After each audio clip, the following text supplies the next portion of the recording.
guys, what's up? Today is day one of Lake of Kalandra, and just want to give you guys an update on my progression. After that, I will let you guys know on the potential findings that I have come across this league. Plus, I'll let you guys know if there's any updates to any of the POB. Right, so just a quick one. I just want to let you guys know, like, I have actually progressed quite smoothly this league. I'm already at level 80, just nice. I completed one of my tier 5 maps. My Atlas progression is currently at tier 5. I am not sure why I have this tier 8, but yeah, I already have access to yellow maps. Yeah, as you can see, I have already access to yellow maps. They are map tier 6. Alright, so progression is going pretty well for me. There are some slight changes and findings which I will want to go through right now. But before that, I just want to say the Lake of Kalandra mechanic is actually quite nice. Alright, it kind of like speed up or boost up the process of doing the kiosk recipe really fast. I have told that in my Discord group that you guys should actually start doing it at Act 9 onwards. Okay, so just remember Act 9 onwards, you should start doing the Lake of Kalandra, because even though it's a very small map, extra map, but take all of those tablets that gives you packs. Alright, the rewards actually are in a chest, and they most of the time either drop currencies, if not is rare armors or rare jewelry.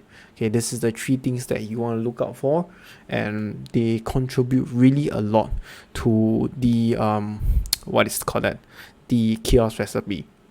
Right, but after you have completed Act 10, what I will suggest is go and do heists to farm for your kiosk recipe, because the real problem or the most problematic part about kiosk recipe is the jewels from it. Okay, those rare unidentified jewels, they are really very hard to get, and heist is one of the easiest way where you can actually obtain them.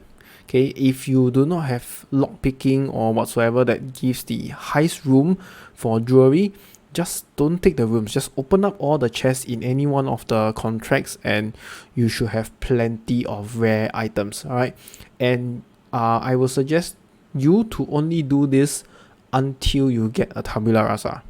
Right, once you get a tabula rasa, start progressing your map. Start doing maps and progress your way. Along the way, you will get more kiosk op and stuff, and it's much easier to progress afterwards. I bought my tabula rasa at 30C. I think it's a little bit expensive now, and tabula rasa is still rising. Okay, for some reason, I don't know why, but yeah, it is still rising in price. Normally, it will slowly drop down, but now it's still rising.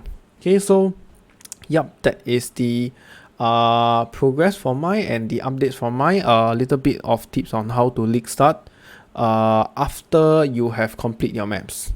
Alright, so now over here there are two sections that I want to go through. First is my findings, or the potential findings that I have discovered on day 1.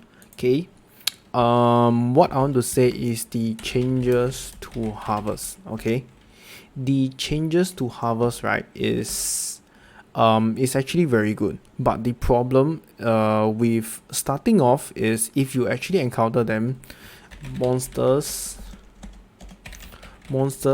are very strong. Okay, I have to tell you this before you actually go and see one or meet one.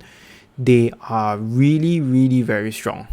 I do not know if they accidentally buffed the monsters, or was it, I don't remember it was that strong like at the first few tiers of the map. Okay, they are really very strong. Even when I'm sitting at like 78% physical damage reduction, max cap, and 3800 life, I am still getting punched left and right, like really very hard. It's very hard to survive and sustain like in one pack of harvest monsters, and this is something that you need to be aware of. Alright, you need a really good and strong clear. Alright, so preferably to have a build that can kite them. Why I say so is because the monsters will rush to you very fast and they hit you very hard. So you need to kite them along the way and slowly clear them one by one. Okay, but that's the problematic part. But if you can do this, it is very rewarding. All right, when you clear I would say on average about 75 life force is equals to 1C, or was it 3C? Okay, I think so. It's around there. Okay, it's around there. Okay, let me just, since I am here, like might as well I just do a quick check. Okay, let me just do a quick check. I know it's called life force. There you go. Okay, so for the it's around there. Okay, it's around there. I'm not exactly sure.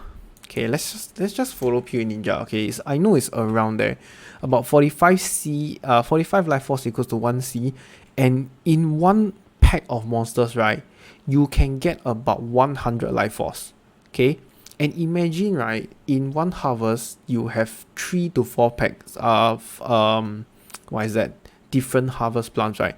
So minimally you will get like about 6C by killing them, like just in one harvest. This is without the nodes. Okay, imagine with the nodes, right, you're going to farm even more, and it's very consistent. Okay, it is really very consistent and it's very good. So this is one thing that I think you can take note of. If you can do it, it is very rewarding. Okay, and the second one is the rework, no, change to beyond. Okay, I have encountered one beyond boss already by accident. I have no idea how he came out. I didn't took the beyond notes, and they are very strong. This is what I want to say. Okay, it is very strong.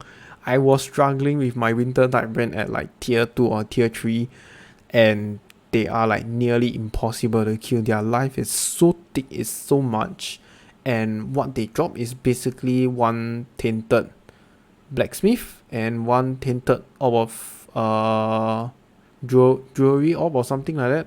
It's not extremely rewarding, but because I haven't taken the note, so yeah, please take note of them. Beyond monsters are quite strong as well. Alright, so do take note of this. Okay, but what I can foresee is when you progress well through your map, as you build up your character, right, harvest and beyond is probably going to be super good. Alright, from harvest is kind of definite from my point of view now onwards already, and it is something that I am definitely going to farm this day. Okay, so this is something to take note. Right, and the third one is the Lake of Kalandra mechanic. Okay, so what I can say is, for how do I say, when you can try to rearrange the tiles, right, try to rearrange them in a linear line. Okay, in a linear line, and put all of the league mechanics right behind. So basically you put league mechanics at the end for more reward.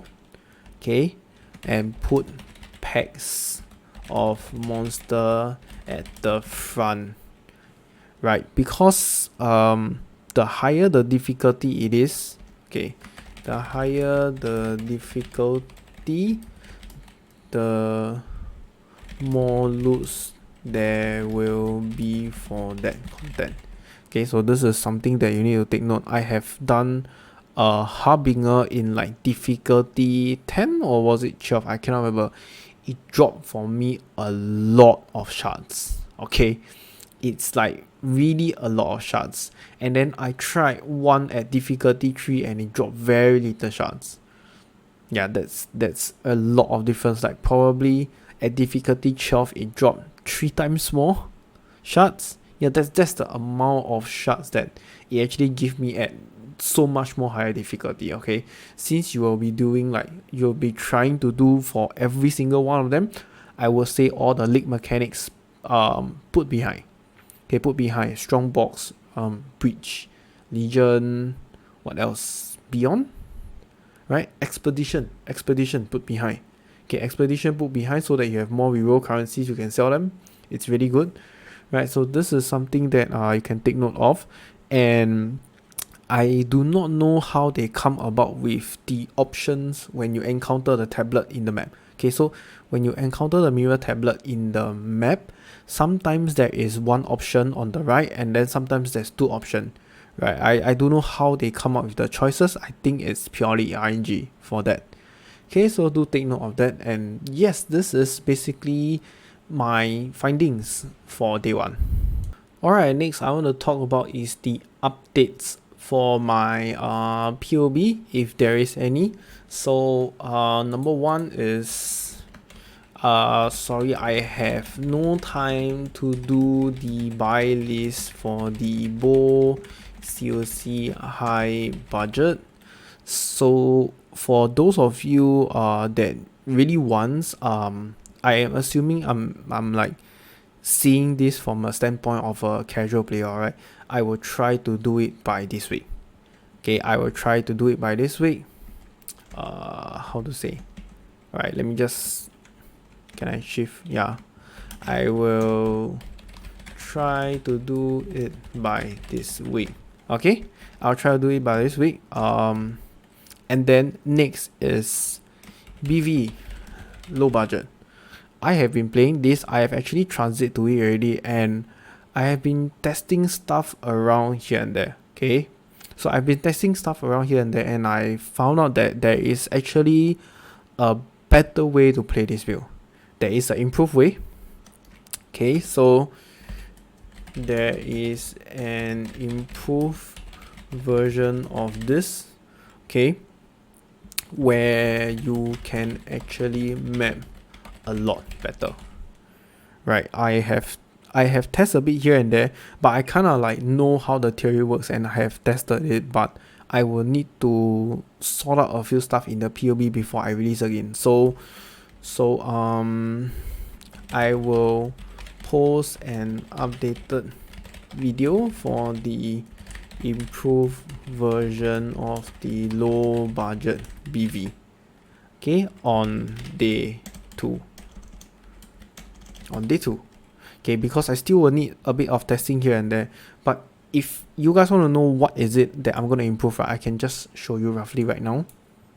Okay, so as you can see from this tree, right, like one of the guys actually mentioned to me that malediction, you can drop malediction and take profane bloom, but at the beginning I was trying to weigh the pros and cons of this, because the problem with this, right, is that cursed enemies you or your minions kill have 40% chance to explode, dealing a quarter of their maximum life as chaos damage, right? The problem is not about the chaos damage, the problem is about cursing the enemies. How are you going to curse the enemies? Okay, because even like if you use vortex, right, it is the monsters are not going to be cursed like full uptime. Okay, some monsters are going to be cursed, some of them are not going to be cursed.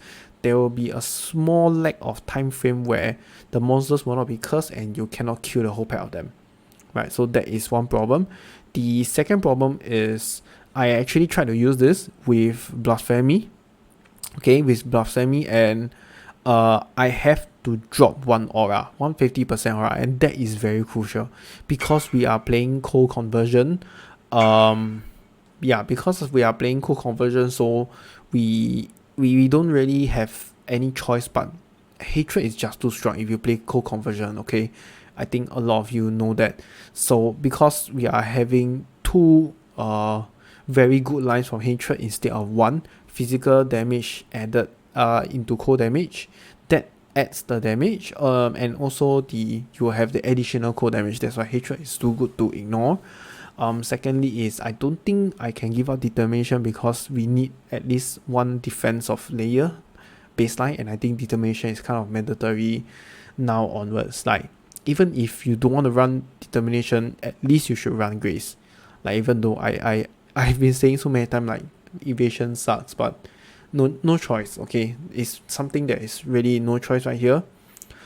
So yes, this is how it will go. Now the thing that I'm working on is because some of the arch nemesis mods, right, is still a big problem for some of the builds, and that's why I feel double curse is kind of needed, and I'm trying to work my way to take Whispers of the Doom instead. Okay, so I'm trying to allocate 3 points of 2 Whispers of Doom and trying to see how I can curse the enemies. So one option right here, right, is actually this ring. It's called Mark of Submission. Curse enemies with socketed hex curse gem on hit. Okay, and this means, right, this means any enemy you hit with your Blade Vortex, the first touch is going to curse them, and then it is going to explode them.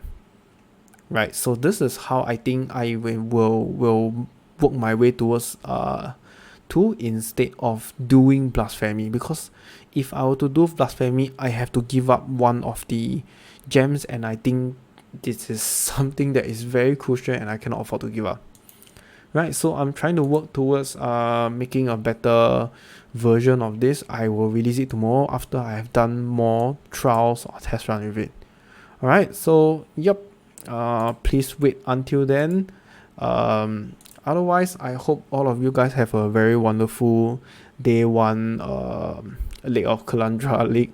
I think it's pretty fun so far. I gotta say kudos to the developers team, man, for doing the Lake of Kalandra mechanic. I think the columns that are rising when you move along is something really very special. Even though it feels a bit like, you know, delving through the maps or something like that, but it's a different form of it. Okay, and it's really cool. It's really very nice. It gives a different feel. So yeah, good job. All right, all the best, guys. Hope all of you are progressing well and not rushing a lot like me. So I'm extremely tired now and I really need a break. All right, I'll see you guys tomorrow. Okay, that comes to the end of this video. So if you have any questions, do join the Discord and I will try to answer your questions. And if you like my video, do remember to hit the like and subscribe button. I will see you in the next one. Bye.